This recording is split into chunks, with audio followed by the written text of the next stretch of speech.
I'm talking to Jen Rose. Her newest exhibition, Fever of Monsters, is open in Houston right now.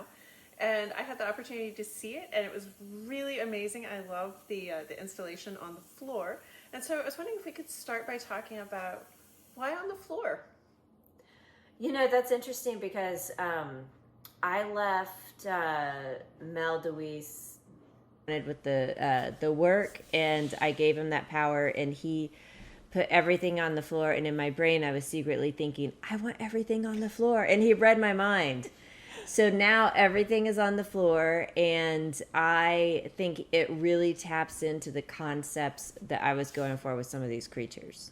Well, talk to me a little bit more about the concepts. So I've heard you refer to them as like ecological something. So, yeah, they're really inspired by things from the ocean and these monsters that are yet to be discovered.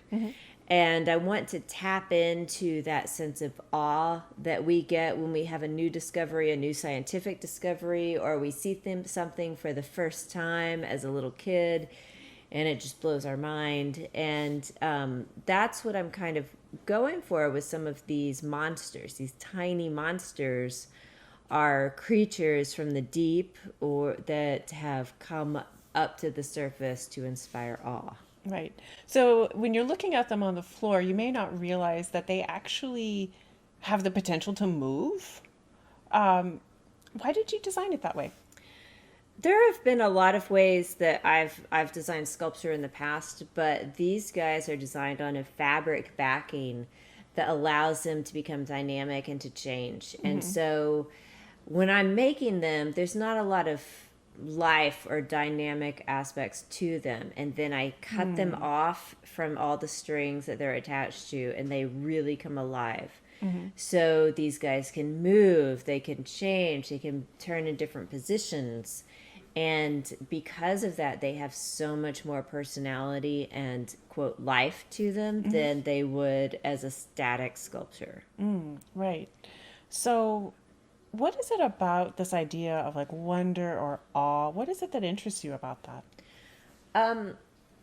One of the things I'm very concerned about just in my everyday life is the state of our world as an ecological, from an ecological standpoint, and the idea that there are environments and animals that are dying off that maybe we will never see again.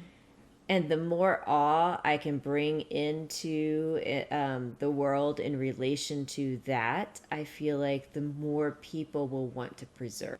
And when you start to move them around, it's not just the motion, but it's also the sound. Can you talk to me about this? Maybe what any thoughts about sound design?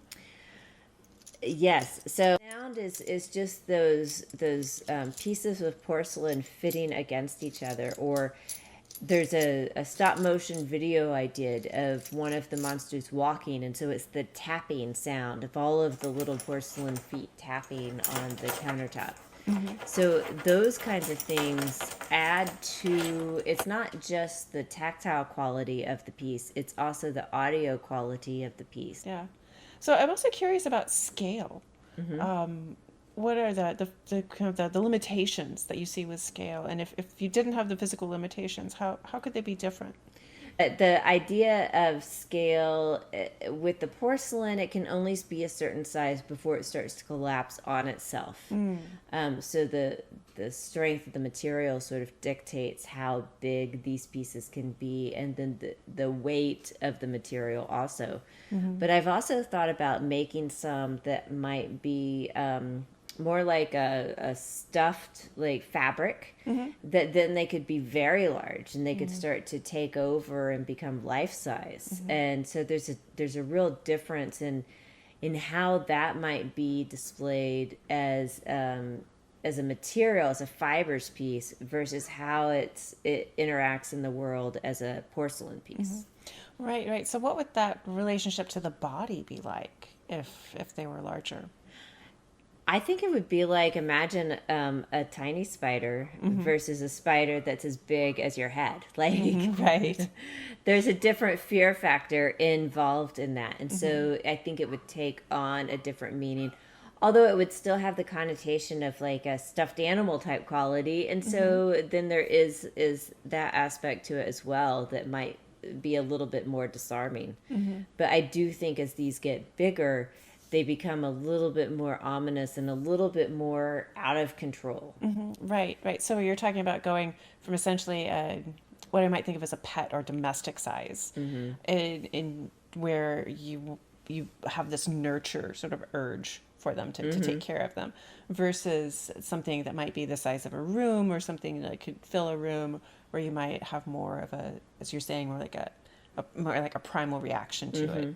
Exactly. So, and even doing some things that perhaps there are maybe hundreds of tiny monsters that surround you. So, you become outnumbered and more vulnerable depending on the amount of things that are around you. Right, right. The accumulation.